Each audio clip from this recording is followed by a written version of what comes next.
रात्री उशिरापर्यंत जागल्यामुळे आपल्याला सकाळी उठायला उशीर झाला होता. त्यामुळे आपल्याला दुकानावर यायला पण उशीरच झाला होता. मग काय दुकानावरती आलो.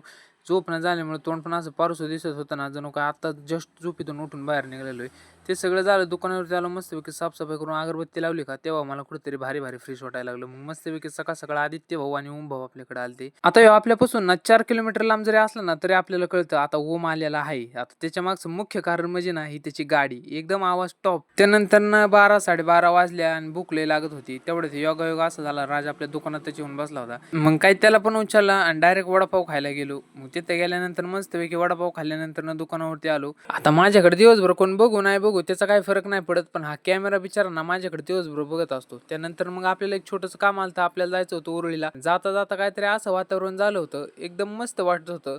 समोरचे डोंगर एकदम असे ना स्पष्ट दिसत होते. मग काय त्याच वातावरणाचा आनंद घेत घेत मी पुढे निघालो. त्यानंतर ना आपण कसं बस उरुळीत पोहोचलो. आपल्याला जे लागत होतं ते घेतलं. आता हे कॅन्ड कशाचं आहे तुम्ही मला कमेंट करून सांगा. तर आज होता उरुळीचा बाजार आणि उरुळीत फुल गर्दी. कसा बसा त्या गर्दीतून बाहेर निघालो. माघारी आलो. 3 वाजून गेल्या होत्या. मग काय जेवायला बसलो. वेळ निघून गेल्यामुळे ना जेवणच जात नव्हतं. पण बळबळ खावं लागलं.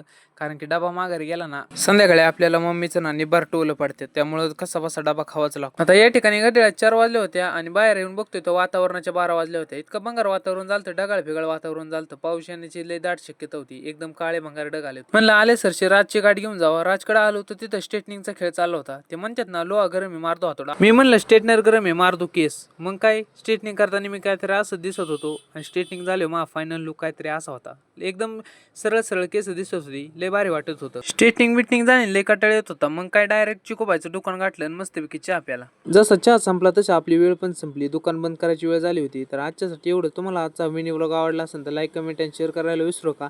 आपल्या पेजला फॉलो करून ठेवा. आपले असेच मिनी व्लॉग तुमच्यापर्यंत पोहोचत राहतील.